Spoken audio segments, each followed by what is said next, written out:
شكون اللي ما يعرفش حلوى الطبقات في الجزائر، وشكون اللي ما يحبهاش؟ كامل نحبوها، بصح أنا اليوم جبت لكم الوصفة الأساسية تاع حلوى الطبقات اللي رايحين تموتوا عليها، تيجي تتعلق وبنينة. واش نحتاجو في هذه الوصفة؟ نحتاجو زوز مغارف زوج كيسان سكر ونص، نحتاجو نص كاس زبدة، نحتاجو 3 مغارف عسل وزوز مغارف صغار بيكربونات و6 بيضات. نجيبو طاوة كاسرونة واش تسموها ونحطو كامل الخليط خليطي جليطي كله على بعضها سيدتي.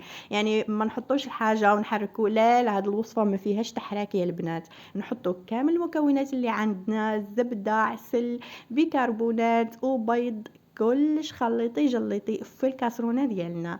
ونجيبو مقله، كامل عندكم مقله صح؟ قديمه جديده، نحطو فيها شويه ماء ونديرو لهذا الخليط حمام مائي.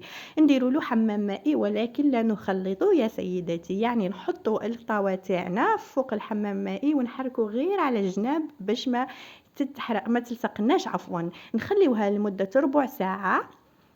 وهنايا بعد ما تمر ربع ساعة نجيبو قصعة، لازم قصعة باش تبرد لنا الخليط، ونخليو الخليط هنكا لمدة ربع ساعة حتى يبرد. ونجيبو الفارينة ونحطو على طول. هنا نبداو نخلطو ونجلطو يا سيدتي. نلمو العجينة تاعنا ونخليوها شويه تتلصق، يعني ما نديروهاش يابسه، يعني نخليوها شويه رطبه.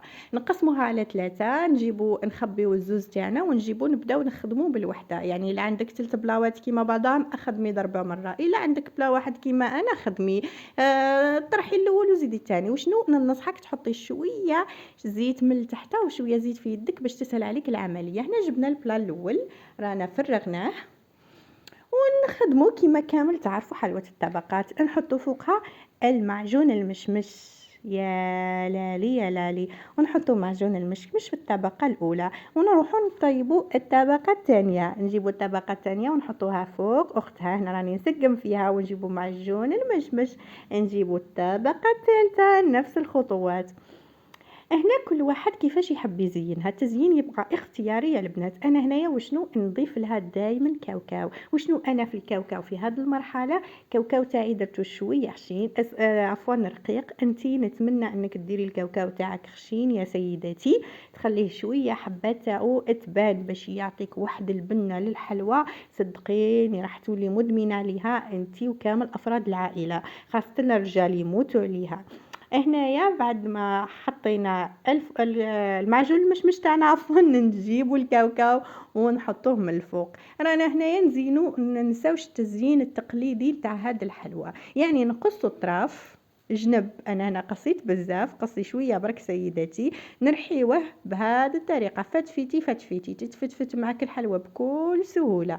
ونجيو نحطو كامل واش فتفتنا فوق الحلوى اللي بقات عندنا.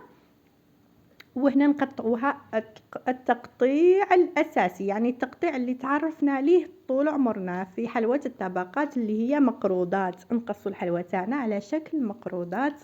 وبالهناء والشفاء سيداتي، لأنه حلوى بصراحة ما تتشبعش. هذه هي الحلوى التقليدية والأساسية تاع الطبقات. وشكرا.